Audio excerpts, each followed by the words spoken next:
Hello everyone, my name is Mike Yardley and we're here to talk about techniques for improving electronic communications. So I brought some cookies to our presentation today, and along with those cookies I have handouts for y'all. So let me hand those to you right now.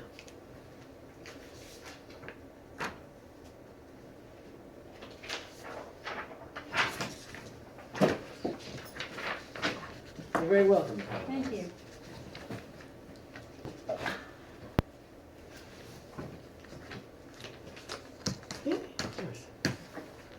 Okay, so well, let's start this presentation off. So about me, my name is Mike, as I said just a minute ago. I've been married for 14 years. I have two boys who are 12 and 8, and they keep me very busy. I've been working in the technology sector since 1998, so a while now. Been dealing with all kinds of different systems, from systems administration to network administration to email administration. I'm a big Dallas Cowboys fan, which is not a good time to be right now, but that's a different story. So how about y'all? Do y'all have a favorite sports team? Cowboys. Cowboys fan. All right, I like it. I'm a Rangers fan. Rangers fan, you can't go wrong there too. Dallas Mavericks. Mavericks, nice. Well, we have everything in North Texas covered, it sounds like, except for Dallas Stars. Yeah, I like Yeah, Dallas Stars. All right, cool. So I like this comic because this little cartoon, because I think it has a lot to say about the way we use email Definitely. these days. Just don't look at the way she's built. I don't know, a little weird. But anyway, 8 days and 26 emails to achieve what could have been done in a 1-minute conversation. Mm-hmm. Very true. I'm sure everybody here probably has dealt with that. Yes. I'm sure, Carly, you've had that happen once or twice. Many times. Many times, of course. Okay. So here's our agenda. We're going to cover what is electronic communication, what message are you trying to send, receive, convey, pros and cons of using electronic communication. We're going to cover sending emails, tips to think about when using electronic communication.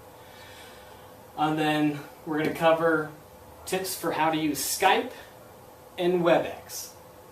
And here are different modes of electronic communication. We have emails. Everybody knows about that. Instant message. Everybody should be familiar with that. Skype WebEx. Probably most everybody's used that by now. PowerPoint is also considered electronic communication. And then, of course, text messaging. So let's proceed on. What is electronic communication? This is the definition, and it is defined as the passing of information from one individual to another using computers, phones, cell phones, and even by fax, assuming if you know what a fax machine is. Probably some of you don't. The Department of Justice also includes any transfer of signs, signals, writing, images, sounds, data, or intelligence of any nature transmitted in whole or in part by a wire, a radio, electromagnetic device, photoelectronic device, or a photo-optical system or device. But basically, that covers pretty much anything you send to anybody else unless it's on a piece of paper. Here is a link if you'd like to see more information about how they determine what is electronic communication. So, what mode of communication should you use? Well, that depends on a lot of things. Who is your audience? Is it a friend, a coworker, family member, your dog, cat, a ghost? And then you need to think about how often do those people use different methods of electronic communication? And how comfortable are they using electronic communication devices? For instance, my grandmother doesn't use a cell phone. Probably not a good idea to send her a text. Considering she doesn't have a phone for that, she'd never receive it. Email, not really good with email. She prefers to mail through the post office. So, know who you're trying to send to. And also, what is the relationship between you and the other party? Friend, family, or a boss? That would also depend on You know, a friend, you could probably call, text, send an email, mail, you could do whatever you want, pretty much. A boss, you know, probably a late night call, drunk text, probably not a wise choice. And then, what do you want your audience to think about you, and what are you trying to convey? Maybe you're trying to tell your spouse, girlfriend that you love them. So probably telling them that straightforward is probably the best way of doing it, and not some kind of a roundabout way with some kind of a 3 with a parenthesis sign. They may not have a clue what that is. You know, be smart about it. So here's an example email. Hey Tim, why are we having to do this assignment? Can you tell me? And then he signed it with the P. So who knows what this dude's name is? I'm assuming that Tim probably knows who P is. So is this an appropriate type of message to send to our teacher, our instructor, professor? Probably not. She's probably going to think that we could care less about how we communicate with her, we don't take it serious, or we're just lazy. Also, didn't spell the word you, we just put a capital U. That kind of conveys a casual tone in your email, and that maybe you're just illiterate and you don't know how to actually spell that word. So think about that when you're sending any kind of a message. Tone, slang, proper grammar, that kind of thing. So we have some pros and cons of using electronic communication. Pros, pretty easy to figure out. Everybody's got it for the most part, unless they're probably 90. So readily available. Pretty much everybody's used instant messaging, texting, email, Skype, some kind of video conferencing, iPhone, you name it. FaceTime for the iPhone, sorry. It's fast delivery. It's almost instantaneous communication with somebody else. A text should arrive, unless there's some kind of a communication problem with your cell provider, should arrive in just a couple of seconds. It's adaptable, meaning you can go from one to the next. Use on in moments when it's got nothing going on.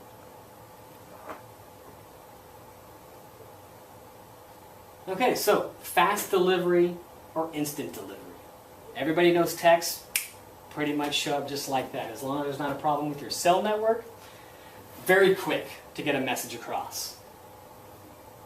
Send a picture just like that. An email, incredibly fast. Not necessarily in real time, but a very fast way of communicating back and forth with other people. It's adaptable, meaning that you can use it on a phone, a computer, on the go, at home, any number of places, on any number of devices. It's quite amazing these days. And it can be less obtrusive, meaning instead of going into your boss's office when he's at a meeting, maybe it's an emergency and you need to say, hey, there's a water leak in our basement and it's destroying all of our equipment. You can send a text real quick, he can get it, and then can make the determination whether he needs to come out, help in his meeting, or let you take care of it. You may not have to bother other people when you're using instant messaging, texting, and emails. It's a really great tool to use it for that too as well. Cons. Well, if your device doesn't work, or the person you're sending it to doesn't work, you're SOL. You're just out of luck. They're not going to get it. Or maybe they're going to get it after, an hour or the next day, or whenever. Message or presentation can be overcrowded. Too much information at once is what that means. So maybe you've decided you're one of those people that likes to write in paragraphs and tones and small books. That's way too much information when you send an email to somebody. Pare it down.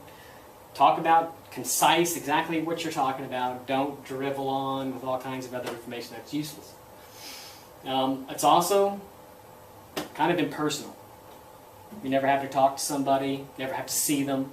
Some people like face-to-face interaction. Also, emotions don't translate well. If you're sad, you're happy, you're mad, I don't necessarily know that if you text me something. So you may come from a frame of reference because of your state of mind. I would have no idea, so I may mistake your message for something totally different. This is a big one that I think is definitely a con. Can be stored for later use. You may say, Mike, that's not that big of a deal. Well, what happens if you decide to send a naughty photo of yourself to your significant other? Maybe a year later, you'll break up.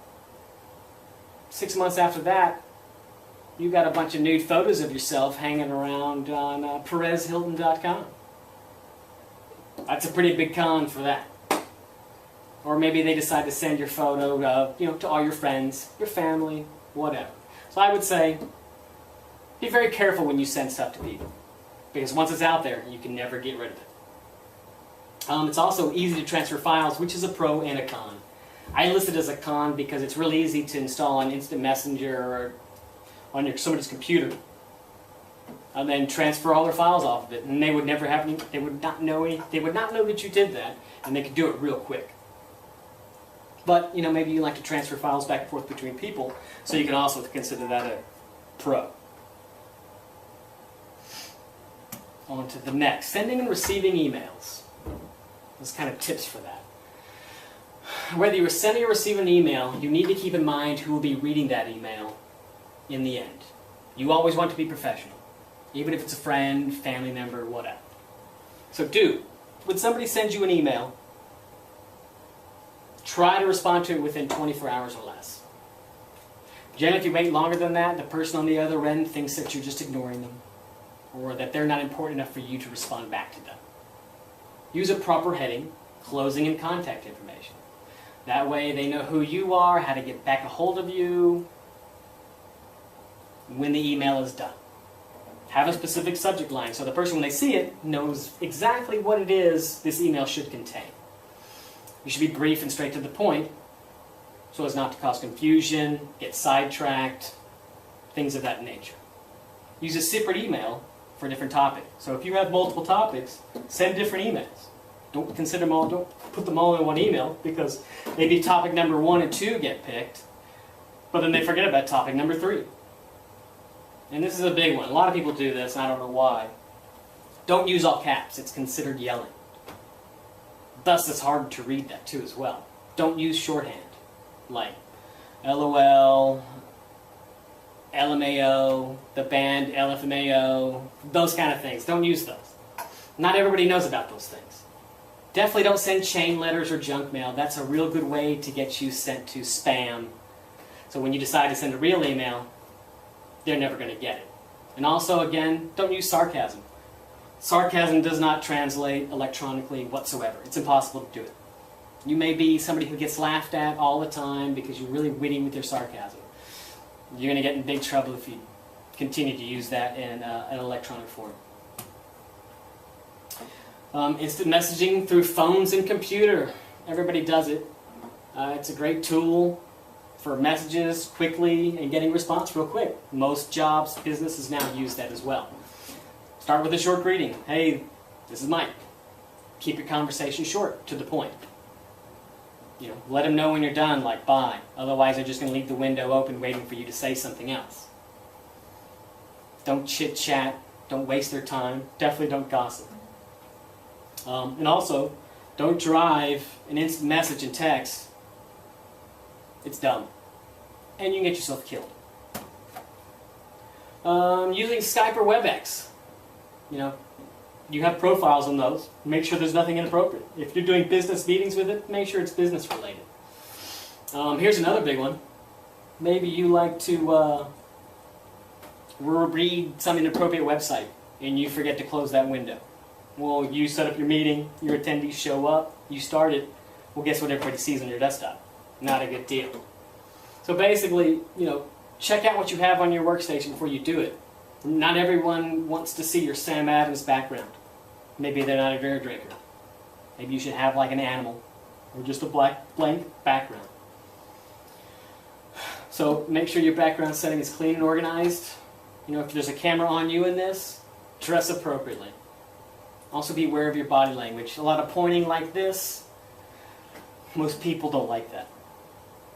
You might want to give like a courtesy check just before you start your meeting to see if everybody's there and paying attention. And then maintain eye contact. Now obviously you can't see people, but stare at the camera. At least it'll appear to your user that you are staring at them, or looking at them at least. Because if I talk to the wall, you're probably going to be uninterested in what I'm talking about. PowerPoints. I'm using one right now. Less is more. Handouts are nice to go along with it. You can also email your PowerPoints in advance so they have a copy of exactly what you're talking about. I like to do that when I use my PowerPoints. There's a 6x6 rule, no more than 6 words per line and no more than 6 sentences per slide. I usually don't follow that, just so you know. When presenting, don't turn your back on the audience. I usually stand to the side. It's my better profile. Tips for using electronic communication. So, think about your message before you even type it or speak it. That way you have an idea of what you're going to say. Kind of a pre-proofread, so to speak. If possible, which should be every time, make sure you proofread it before you hit the send button. I usually read everything twice because I always misspell stuff. And so I read it the first time, catch a few mistakes, and then I read it the second time, and I catch the rest of it. Reflect on the tone of your message. It sounds kind of silly because you're not actually saying it, but if you're using phrases and words like "hey," that can be taken by the other person as, "hey you." Keep your message clear in what is meant. Keep your message clear and keep it to the minimum required to convey whatever it is that you're trying to talk. It's easier to over-explain or jump from topic to topic, and this would only confuse the person, your recipient, and would probably cause more communication back and forth, so that person can figure out what you're actually trying to talk about. State your purpose, state your desired outcome, provide a context for the recipient. You might use if it's from a previous email or a message, you might copy and paste whatever the relevant portion of that is, so that your sender knows, hey, this is what we're talking about. Avoid using shorthand like LOL, BRB, AFK. Not everyone is as cool or as young as you are. Your older boss or grandparents might assume you're using drugs because you don't make any sense. And then the last one, before you send a text, an email, whatever, don't, if you're drunk, probably should wait. If you're angry, probably should wait. If you're upset, you should wait. So check your emotions before you hit send. And in summary, here's some helpful links that you can go read up on more tips. We've talked about a lot of stuff that you can use, hopefully, to help. And that's all I got. So now that we've come to the end of the presentation, I would like to see if anybody has any questions. Ryan, do you have any questions? No, we're good. I good? got everything. Belinda? Nope. How about Carla? No, that was a great presentation. Everybody else, we're good. All right. And is there anything else that y'all think that I could change about this presentation to make it better or improve something? Very informative. Carla, yes? Questions? No, it was very Nancy? good. It was Very good. good. Very good. All right. Well, thank you very much. I appreciate your time.